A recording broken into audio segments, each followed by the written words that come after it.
6 on dimensions and units. We're going to talk about the systems of units and then conversion.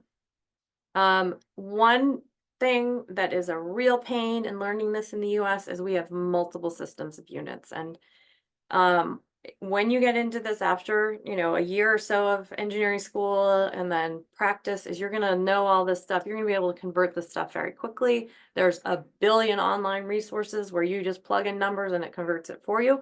But I want you all to understand the different systems of units. And we're going to talk about significant figures, significant digits. Again, you probably learned that in 6th grade, but we're going to stick to the principles of that. And then systems, and then we're going to just look at some of the physical laws that you need to know as an engineer. So this is the first half, and then we'll get to the second half. What time is it? Wait, I only have 45 minutes. Yikes. Okay. I'm gonna kind of zip through this. If you have a question, stop me, raise your hand. Actually, raise your hand if you have a question. You can put it in the chat, but I prefer if you raise your hand because I can see that better. So first question to you all, and you can put the answers in the chat, is how frequently do you think you use units? Just think of sometime in the last week you've used any unit of anything. You can put these in the chat. Did you weigh something? Did you go somewhere and anybody? Okay, you guys, this is really, I need, part of your grade is interaction. I do note people who answer and talk. Okay, there they come. All right, I have to yell at you. Let's see, actually.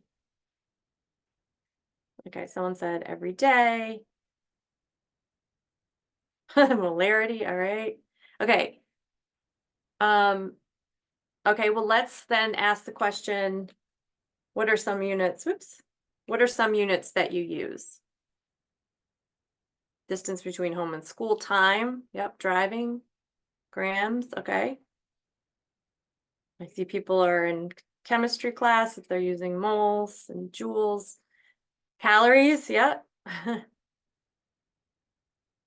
And someone said to calculate the distance between home and school. That's good. 35 times a week, every day. This is great. Okay. Let's see, I have a couple more feet, miles, time. Yep. Cooking. Good one. Mass. Yep.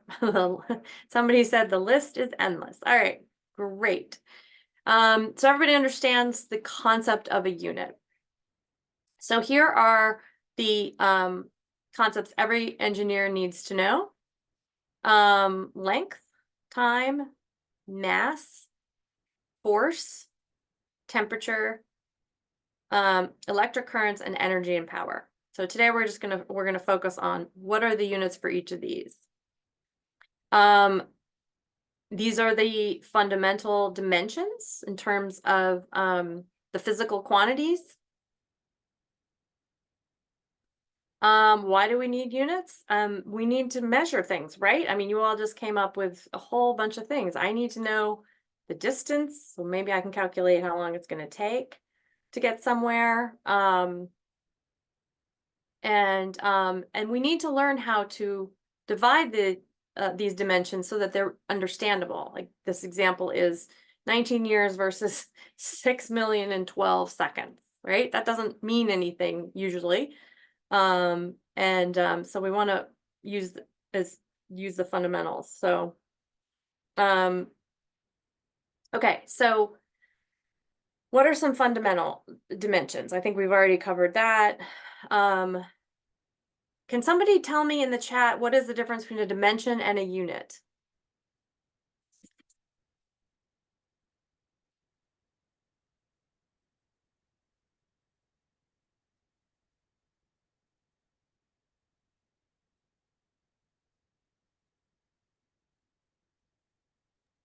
Between a dimension and a unit? Mm-hmm. Give me a minute.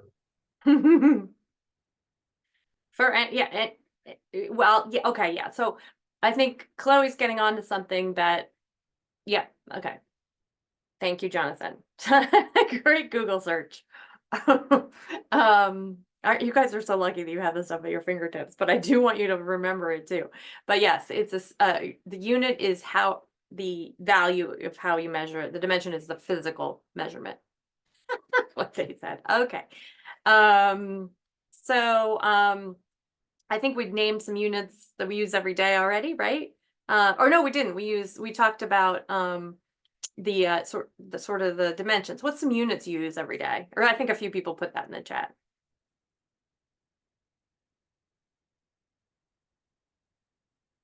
What's a unit? Some of y'all already put them in the chat earlier. Hours? Seconds? Yep, kilometers, miles, inches, kilometers, grams. Very good. Centimeters. Okay. All right. So does everybody understand the difference between a dimension and a unit? Does anyone want to answer this question? What is the difference between mass and weight? This is a big one. I mean, critical, not a big one, but a critical one. Does anyone know the difference between mass and weight? Mass stays the same while weight can change, Yes, but why would weight change?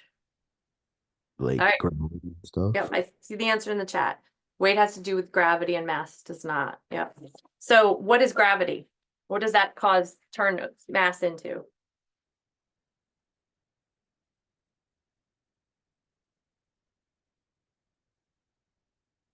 A force. Very good. Excellent. Okay, so weight is a force, okay? Does anyone know Newton's, oh gosh, second law? F equals ma. Force is equal to mass times acceleration, right? So it's the mass. Second law, thank you.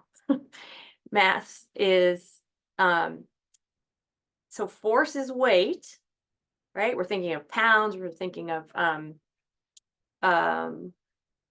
what's another force?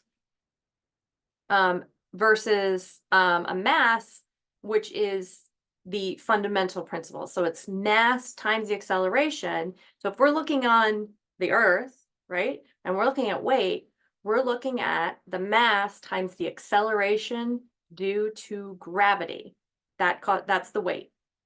You go to the moon, I'm sure everyone saw this somewhere in their life. You weighed something different on the moon, right? Look at your pounds on the moon, you look at the pounds here or Mars or anywhere that's not constrained to our gravitational acceleration due to gravity. Does anybody know the acceleration due to gravity? Anybody taking statics yet?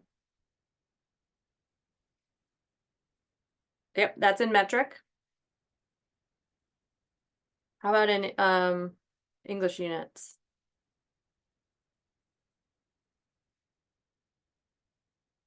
In English units is 32.2. All right, so let's talk about our systems of units. Again, I can't tell you what a pain this is to have multiple units.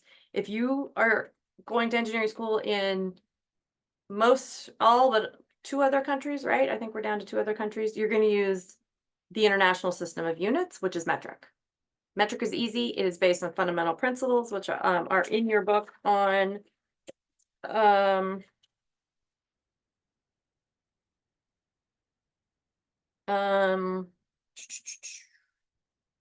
I thought I saw them in here somewhere. Maybe not. And then there's the US customary and British gravitational are in theory the same thing. That's pounds, that's miles. The nice thing about using the international system or the metric system is everything's base 10. It's so much easier to use. But if you grew up with English units or US customary units, then it's much more complicated. So the international system is the most common. It's a lot easier because it's all decimal multipliers. So if you look at table 6.2 in your book, did I have it here? No. No, it doesn't show you. it shows you what the prefixes and the suffixes are. So like a kilogram is 1,000 grams. Easy to remember, right? A kilometer is 1,000 meters. A mile doesn't tell you anything about where it comes from, right? So I'll just run through all of these. These are the SI units that are used. Meter, kilogram, second. Everybody uses second. That for current is an amp, an ampere. And you can see where the definitions here, or this is what I was looking for. This is where the definitions come from. You do not have to understand this. I will not quiz you on this. But that there are definitions for these based on the physical properties. The Kelvin is temperature. The mole, somebody put that in there, someone taking chemistry. The candela, if you're going to be electrical. Okay, so looking at temperature, we have Celsius and Fahrenheit. Celsius is not, Fahrenheit is arbitrary. It's arbitrary. So Celsius is 0 is freezing, the point of water freezing, 100 is boiling, and then those are the Fahrenheit equivalents, which I think those of you that have grown up here in the US probably are more familiar with those. Okay, so British gravitational system is the America and the US. Oh, I really have to watch my time here. We've got foot, second, time is always the same. Mass is the slug, my favorite term in all of engineering. Usually what I've seen, and then in the US units, people will say pound mass, which makes it even more confusing. And these are all derived from Newton's second law, right? Force is in pounds and newtons. And then temperatures in Fahrenheit. US is essentially the same, and here's where in the US, when we're talking about mass, it's pounds mass, and this is the equivalent of a slug, and pounds force, and then temperature is Fahrenheit also. So I like this chart because it kind of just gives you the correlation of SI units to US units. So for conversion, it's again very complicated, but I want you all to understand this. So I think I've given you like a couple homework assignments on this. But again, if you anytime I need to convert something, I just search for a converter and I put it in there. You all should have access. Well, I don't know about your other classes, but you may or may not have access to that. So you want to make sure you understand how it works.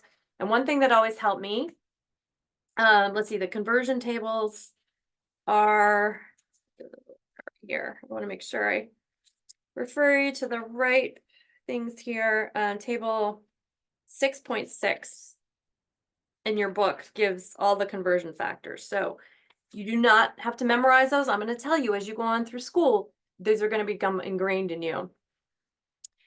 You always show your units. I can't tell you how many times I have graded something as I've taught statics and mechanics and solids and all these things. If you don't write your units down, you're going to get messed up. If you just have a number, you're never going to you'll forget what you're doing. And then,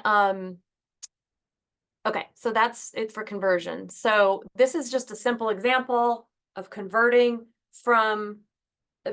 temperature into SI or metric units. So you're going to take, T, you're always going to have your variable, right? I forget if it's this class or another class. I missed my chalkboard. The whiteboard doesn't do it. I need my chalkboard. So T represents the temperature of air. And notice how they put in parentheses what the unit is, right? Okay, so here's the conversion factor, which is really no fun to do, but you're going to take the temperature in Fahrenheit you're going to subtract 32 and then you multiply by 5/9. So you plug in your numbers. If your temperature is 80 degrees Fahrenheit, then it's going to be 26.7 Celsius, right? That seems pretty easy. But what you want to do, that actually this example doesn't give, is you want to keep your units in your equation, right? So you're going to say that that T variable is in Fahrenheit, and that well, actually, that's the only one that's on there, so maybe it is correct. Okay. So I want everyone, you do not have to put this in the chat, but I want everyone just to take 1 second and convert your weight from pounds to kilograms. 1 kilogram is 2.2 pounds.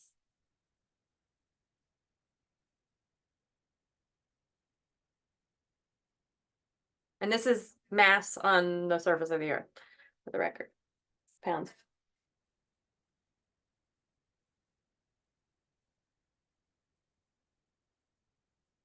And there's an example in your book also on 177, or example 6.3.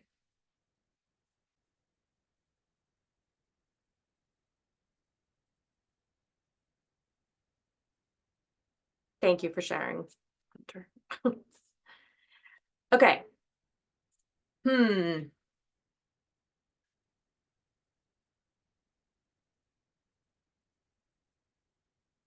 Okay, so I'll let you guys can figure that out on your side.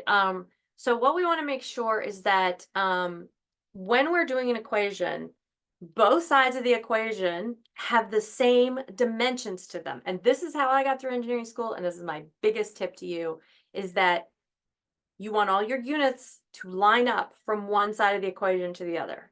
So if you're adding a total length, you're going to have a length in, let's say, feet. You're going to have A, B, and C. You need to convert each of those also to feet. And if you keep your units in there next to your numbers, then you'll be able to see what this is. Because I could say add up 13 inches plus 12 inches plus a foot or whatever. You're going to have that length in the one unit. Let's see. There's two ways to come up with a solution. One is where you actually put numbers in, and the other one is where you have symbols or variables, right? Everyone's done that. If you've taken algebra, you've done that. Okay, so let's talk about significant figures. Because this is really, really important, because I've seen students do this over the years. I've made the mistake myself, is when you have a measurement, let's just talk about centimeters, right? And you measure that with a ruler.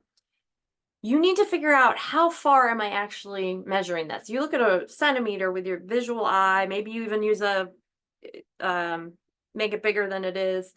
What's the magnifying glass on our phones? But you need to make sure that when this is logic, it's all logical, that the measurement that you're able to take is actually what you're recording. So if I'm looking at a ruler in centimeters, I probably am not going to go down to much more than 0.1 place after the decimal on a centimeter, right? But basically, this is how we make it dependable.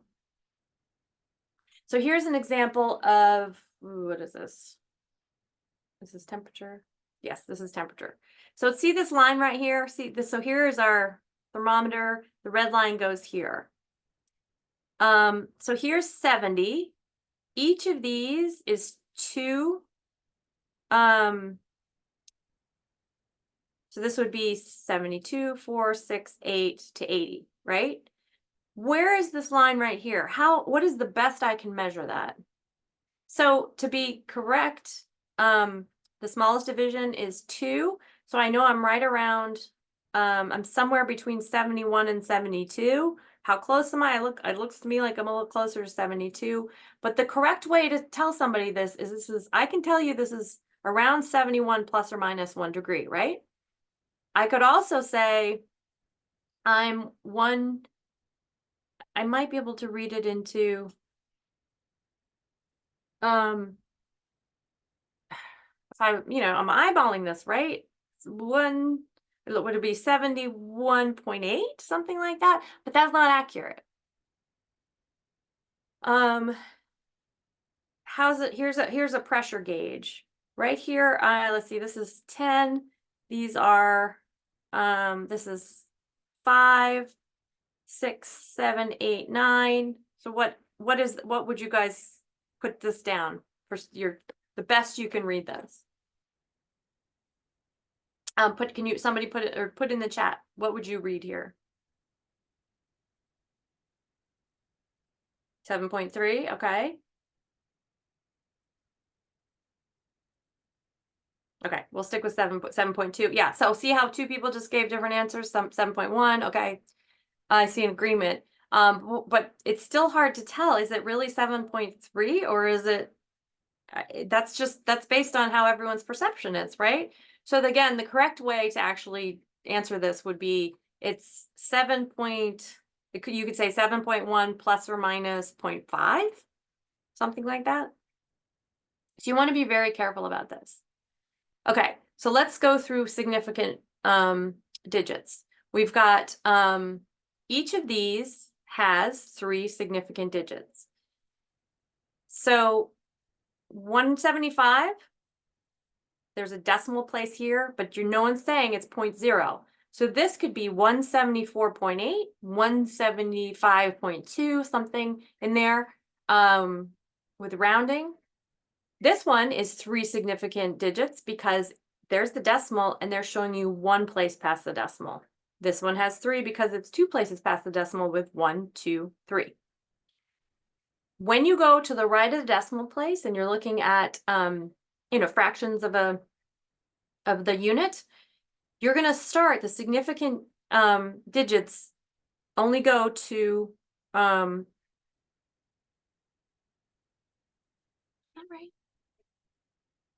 Must be right. They are only the digits that you actually see.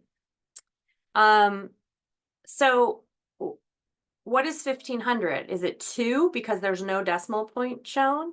Is it 3? 150? Where's that decimal point? So if you record it as 1500, right, 1500 without anything, you don't know. However, if you record it using the exponent, 1.5 times 10 to the third, then you know that's 2 significant digits, or 15 times 10 to the 2. Does anyone need a refresher on how the exponents are? 10 to the 3, that means there's 3 zeros past the decimal if you were to write it out like this. Everybody knows that, right? Okay, so we have 2 rules. One is for addition and subtraction.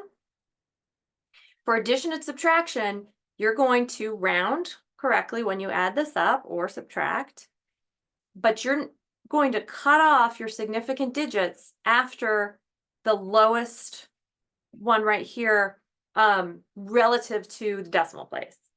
Okay, so for this one, I don't know anything past 3.9. Is it 3.90? Is it 3.93? I don't know. Nobody's told me that. So I don't know by adding this all up if I have anything more significant after that. So I'm only going to use this column.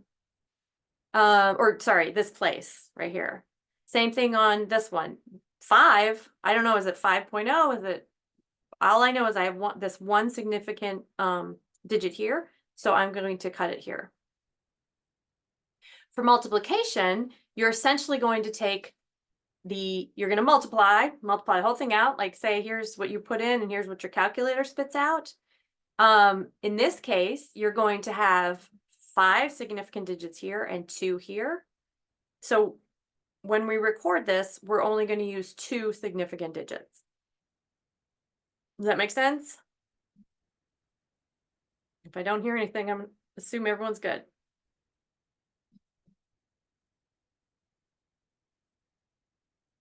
Oh, let's see. I think this is pretty obvious. Components and systems, everyone's good on this.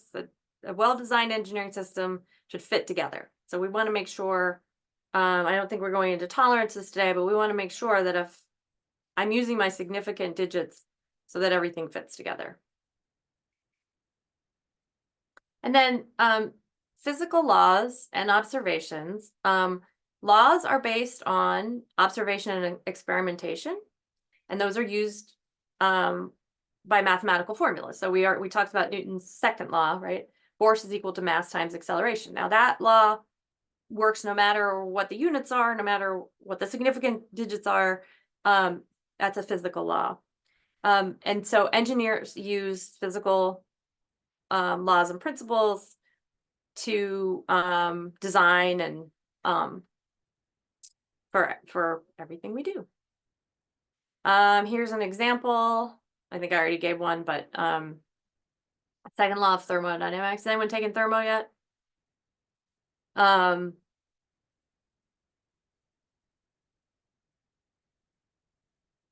No? Okay. Thank you, Leonardo. Basically, or chemistry, I guess this is actually in chemistry 1.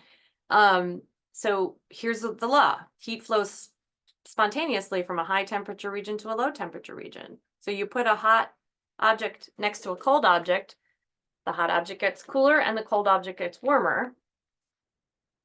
And I think they have the example here, which I wish they'd put in the slides and I didn't, is when you put, what's the difference between if you put a bunch of smaller ice cubes in a glass, where is it? I'm not finding it, but if you put, which would cool a hot beverage faster, smaller ice cubes or bigger ice cubes? And why?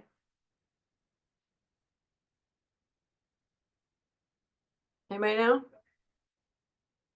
And I haven't given you the equation, right? So basically, you're going to have more surface area. The equation in the second law of thermodynamics is so actually the smaller cubes have more surface area, so they're going to melt faster, right?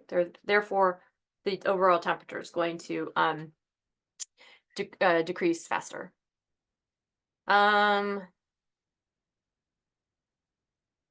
Okay, I think I'm not going to go through all of these right now.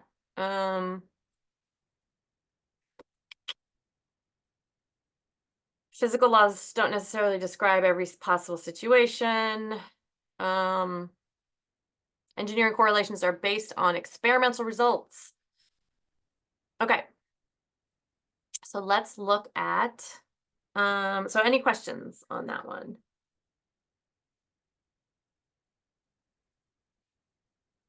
Okay, so that all in theory is review, hopefully a lot of it from middle school. Okay, so let's look at, sorry, I only have 15 minutes left here.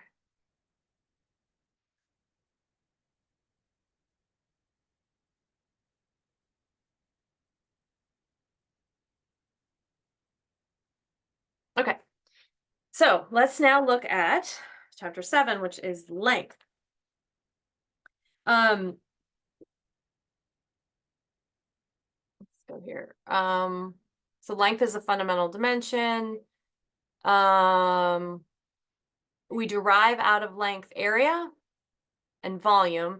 And then what's critical in engineering is what's the moment of inertia. It's technically the second moment of inertia, but you'll hear people, when you take statics and mechanics of materials, you'll hear people talk about the second moment of inertia as the moment of inertia. And the symbol for it is, well, we'll get to that. So, okay. So you can describe something. I want a tall building. Not really helpful, right? We have to define physical quantity. So if you observe your surroundings, just look around you right now. Look at something in front of you. What's its dimension? You can say, oh, that is a very tall glass of water that I have in front of me, right? But that doesn't say anything. I can measure it.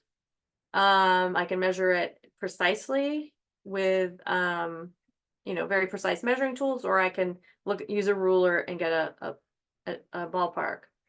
But here's obviously some examples. Okay, so this is very important. And I think I mentioned the Cartesian coordinate system when we were talking about Inventor. But there are multiple coordinate systems that we use in this world. There's the Cartesian, that's X, Y, Z. There's cylindrical and spherical. Cylindrical is also there. Cylindrical and polar, I think, are the same. A map. I don't know why this is in here. So these are divisions of length or units for length. In the SI metric system, in the metric system, everything is based on one unit, and then you put a prefix or suffix. So the prefix tells you, so a centimeter is 100 meters. A millimeter is, I'm sorry, 1/100th of a meter. A millimeter is 1/1000th of a meter. A kilometer is 1,000. And a micro is, anybody know what micro is off the top of their head? I can't remember what micro is. And then in US units, we have the foot, the inch, the yard, and the mile, none of which correlate as nicely as SI units. Okay, so here's the definition of the base SI unit. The meter, it's the length of the path traveled by light in a vacuum at this interval of a second.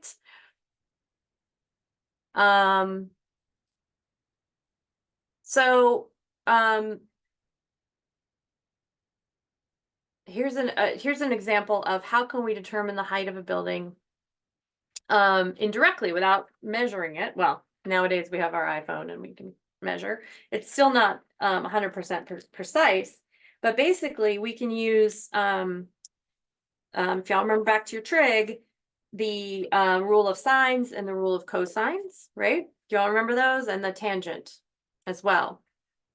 So you can figure out the height of a building, and if anyone goes into surveying, this is what surveying equipment now uses, is basically you stand at a given distance from that building, and you can do this example is with a straw, where you're going to project that straw, here's your eyeball right here, up to the top of the building, and then you can use a protractor and measure what that angle is. And so we call that angle alpha. And here's the distance right here.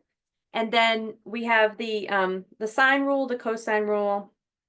So the sine rule and the cosine rule, which or we can use the Pythagorean theorem. Make sure I'm telling you all the right thing. Yep. So this is basic trigonometry, where you can, the Pythagorean theorem is a squared plus b squared equals c squared, where b is one leg, a is the other leg, and the hypotenuse is c, okay? And then the angles in between b and the hypotenuse we call alpha, and a and the hypotenuse we call beta, because that's opposite. So we're using Greek letters here because it's opposite. And then here are the rules of the cosine and sine and tangent. So the sine of this alpha is equal to the opposite, which is a, over the hypotenuse. So in this, wait, did they go through the equation? No, they don't. So going back to this building is you could use these rules, and you could say, well, I can measure alpha, like right here. I know what the adjacent is. And so I could say the cosine of alpha is the adjacent over the hypotenuse, right? So I can measure alpha, and then I can plug my calculator. What is the cosine? I know the adjacent, which is b, because I've measured how far am I from the base. And then I can calculate the hypotenuse, which is c, which is this distance here. Or I can calculate the height using opposite over adjacent, which would be the law of tangents. If you don't have a right triangle, it gets a little more complicated. And we've got the sine rule and the cosine rule, if y'all remember these from basic trigonometry. There's a whole bunch of other identities. So I'm going on the assumption everyone's taking trig at some point, but you're going to use these time and time again in your engineering classes. And if you'd like to go through, oh no, I guess does Does it actually calculate it? No, but this is, in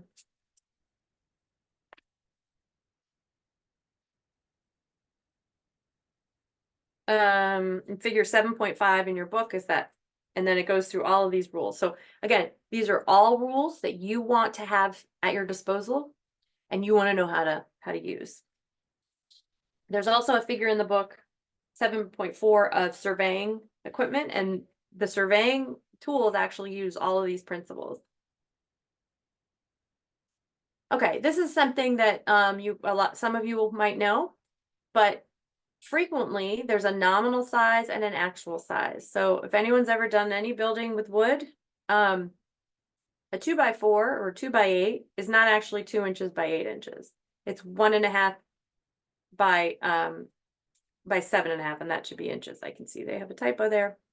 So this has to do with the properties of wood, how it's cut, and this is the standard. When you're looking at steel, so we have what's called y'all have seen an I-beam, right? We'll talk about this in a minute when we talk about moment of inertia. These are called W sections in steel design. So this one's called a W8 by 35. So I know that a W8 is a given size, but it's not exactly 8 inches. It's 8.12 inches. So these are all things that I don't think they have charts in the books on this. Nope. But these are all things you will learn if you're using any type of steel design. The tubes, you call it a 2-inch tube. It's actually its diameter. Diameter is all the way across is actually 2.009. Or sorry, that's the inside diameter. And then the outside diameter is 2.125. And here are all the dimensions for a W section. Again, these look like I-beams. These are channels, C sections. These are angular sections, and these are square tubes, just for your future reference. Wood is usually a square unless it's engineered, in which case it might be a W. I mean, an I shape.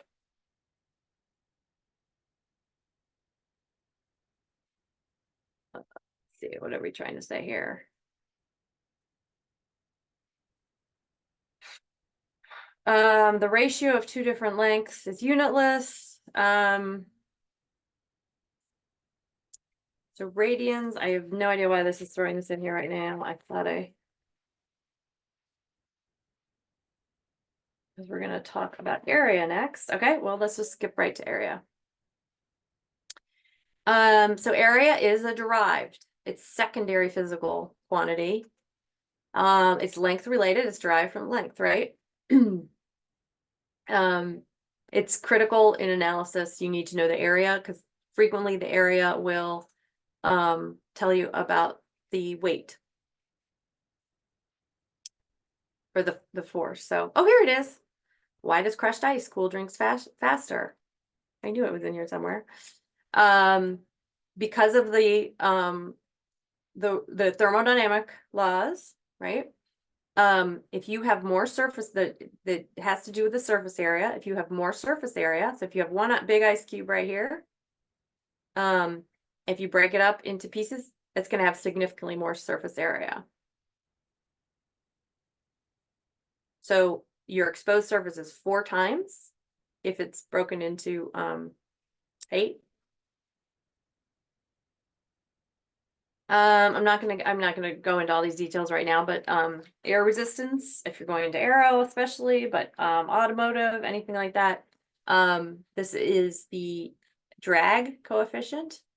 So that's going to be if you all think of things that when you're moving through, if you're driving on the ground or you're trying to slide something across the floor, you know that there's a force pushing back on you, right? That's friction. When you have a body going through air, there is a drag force that is pushing against the force that you are pushing to move it forward. So this is the equation for air resistance. And depending on there's a coefficient which is a value that tells you what your drag is based on your air density. Let's see. Should have put a few more things in here to clarify these, but area is critical in design. Because we're looking at pressure. What's pressure? Anybody know what pressure is? Because I'm running out of time, I'm going to answer it's force, right? So it's a force divided by the cross-sectional area of the edge.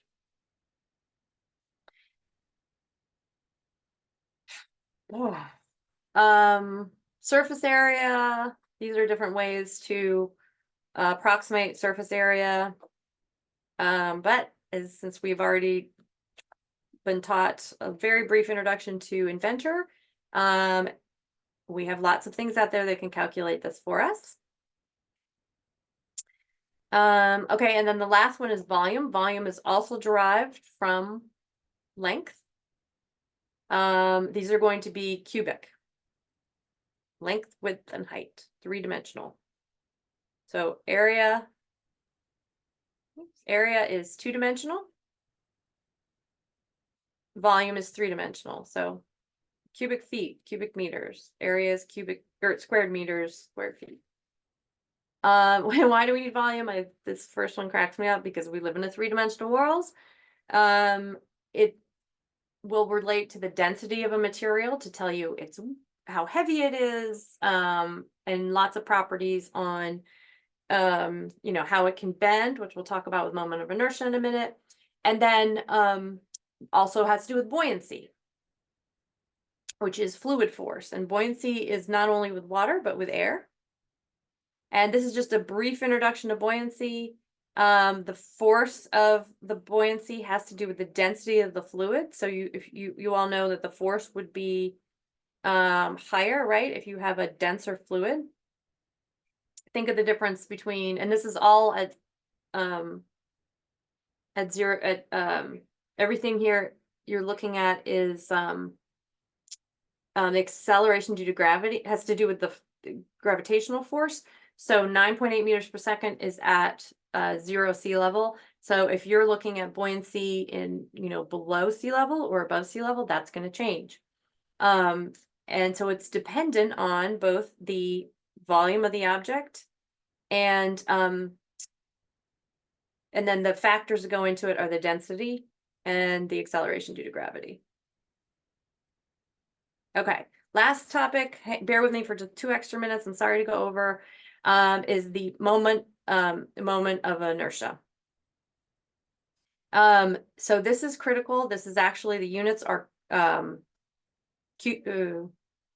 what's 4? To the 4th.